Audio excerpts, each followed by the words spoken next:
आपको देहरादून लेकर चलते हैं, जहां पर पंडित दीनदयाल उपाध्याय की जयंती के मौके पर मुख्यमंत्री धामी क्या कह रहे हैं, सुन लेते हैं। शासकीय विद्यालय स्कूलों के 6वीं से 12वीं तक के छात्र छात्राओं को मुख्यमंत्री मेधावी छात्र प्रोत्साहन छात्र योजना के माध्यम से प्रत्येक माह छात्रवृत्ति भी प्रदान करने का हमने प्रावधान किया है। इतना ही नहीं, हम राज्य के बच्चों के व्यक्तित्व के विकास से प्रत्येक विकासखंड के 10वीं और 12वीं के बच्चों को यहीं से हमने पिछले वर्ष मैंने शिक्षा मंत्री जी ने और शिक्षा विभाग की पूरी टीम ने यहीं से उस दल को भी रवाना किया था शैक्षिक भ्रमण पर भेजने का। यह भी नवाचार हम करें। इसके अतिरिक्त उत्तराखंड देश का पहला राज्य है जहां बुनियादी शिक्षा के लिए राज्य पाठ्य चर्चा रूपरेखा तैयार की गई है। यही नहीं, विद्यालयों में विद्यार्थियों की रचनात्मकता को बढ़ावा देने के लिए बस्ता रहित दिवस भी पाठ्य चर्चा में शामिल किया गया है।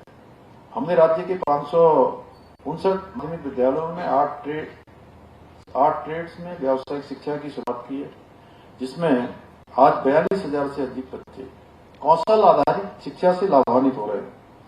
मुझे बताते हुए अत्यंत हर्ष हो रहा है कि पिछले दिनों राज्य में पहली बार 12वीं के व्यावसायिक छात्रों के लिए रोजगार मेलों का आयोजन किया गया है, जिसके माध्यम से 146 विद्यार्थियों को प्रतिष्ठित कंपनियों में चयन हुआ है। एक तरह से मैं कह सकता हूं कि उनका कैंपस जैसा हुआ है और अच्छी कंपनियों में जाकर वो सेवा दे रहे हैं और अपने करियर को भी आगे बढ़ाने का काम कर रहे हैं।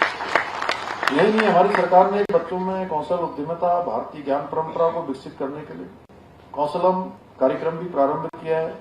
हमारी सरकार राज्य में स्थानीय भाषा संस्कृति और संरक्षण हेतु गढ़वाली, कुमाऊनी, जौनसारी भाषाओं में पुस्तकें तैयार की गई है। साथ ही थारू, उक्सा, रवाल्टी भाषाओं में भी शब्दकोश बनाए जा रहे हैं। यही नहीं, हमारी सरकार द्वारा संघ लोक सेवा आयोग CDS, NDA की लिखित परीक्षा पास करने वाले सभी अभ्यर्थियों के लिए साक्षात्कार हेतु 50,000 रुपए की वित्तीय सहायता का भी प्रावधान हमने किया है। अनेक अभ्यर्थी इसका लाभ लेकर विभिन्न सेवाओं में चयन भी हो रहा है। इसके अतिरिक्त हमने राज्य में शिक्षकों को उपयुक्त वातावरण और साधन उपलब्ध कराने का भी प्रयास किया है। साथ ही हम शिक्षकों के प्रशिक्षण और कौशल विकास के लिए भी हमने विशेष योजनाएं प्रारंभ की हैं, जिससे वो आधुनिक समय की चुनौतियों का सामना कर सकें और विद्यार्थियों को उच्च गुणवत्ता की शिक्षा भी प्रदान कर सकें। भाइयों बहनों, हमने राज्य में नकल माफियाओं पर अंकुश लगाने के लिए देश का सबसे सख्त नकल विरोधी कानून भी लागू किया है और इसका परिणाम है कि पिछले 4 वर्षों में सारी भर्ती परीक्षाएं पारदर्शिता के साथ संपन्न हुई हैं और उसी का परिणाम है कि 4 वर्षों में 25,000 हम अभ्यर्थियों को उनको सरकारी नौकरी प्रदान करने में हमको सफलता प्राप्त हुई है। और आप सबने देखा होगा इन भर्ती परीक्षाओं में सामान्य से सामान्य परिवारों के बेटे बेटियों को चयन का अवसर मिला है। ऐसे अभ्यर्थी जो पिछले कई सालों से परीक्षाओं में बैठ रहे थे लेकिन उनका चयन नहीं होता था। आपने देखा होगा पिछले 2 सालों में, 3 सालों में, 4 सालों में कि सामान्य से सामान्य स्थितियों जो पहले परीक्षाएं देते थे उनका चयन नहीं होता था। कोई तो कारण होगा कि चयन उनका नहीं होता था, लेकिन इन सालों में उनका चयन एक परीक्षा में हुआ, दूसरी में हुआ, तीसरी में हुआ, चौथी में हुआ और कुछ एक तो हमारे राज्य के गरीब माता पिता के ऐसे बेटे और बेटियां हैं जिनका 4 के साथ साथ 5-5 स्थानों पर एक साथ चयन हुआ है। ये भर्ती परीक्षाओं में जो पारदर्शिता की गई उसी का परिणाम है।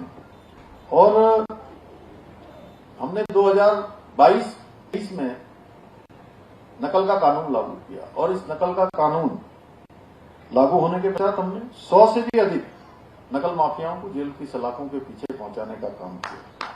परंतु मैं आज आप सबके सामने कहना चाहता हूं कि हमारे यहाँ शिक्षक भी हैं, ऐसा हम कुछ एक सैकड़ों लोग यहाँ पर हैं, लेकिन मुझे लगा कि पूरे प्रदेश के प्रतिनिधि यहाँ पर हैं। एक साथ धन सिंह जी, एक साथ ये ऐसा समन्वय है, ये पूरे राज्य का प्रतिनिधित्व करने वाले यहाँ जहाँ पर हमारे शिक्षकगण हैं, हमारे अभिभावकगण हैं और जो भविष्य के हमारे कर्णधार हैं, हमारे बच्चे, हमारे छात्र छात्राएं, वह भी इसमें है। क्योंकि हमारे शिक्षक जो अपनी शिक्षा दे रहे हैं, अभिभावकगण जो अपने बच्चों को अच्छे संस्कार और शिक्षा देने के लिए प्रेरित कर रहे हैं, उनके लिए अपने को लगा रहे हैं, वह यहाँ है। और ऐसे कर्णधार जिनको देश के विभिन्न सेवाओं में जाना है, अनेक सरकारी नौकरियों का उनके दिल में सपना होगा, उनके अरमान होंगे, उनका संकल्प होगा, वो भी यहाँ पर है। इसलिए मैं कहना चाहता हूं कि पारदर्शिता के साथ 4 सालों में भर्ती परीक्षाएं संपन्न हुई और परिणाम आया कि 25,000 हमारे नौजवान युवाओं को नौकरियां सफलतापूर्वक उनको प्राप्त हुई। और राज्य बनने के 21 सालों में कुल 16,000 नियुक्तियां हो गई 21 सालों में, और 4 सालों में यह आंकड़ा 25,000 चला। देहरादून से आप तस्वीरें देख रहे थे जहां मुख्यमंत्री पुष्कर सिंह धामी पहुंचे हुए हैं।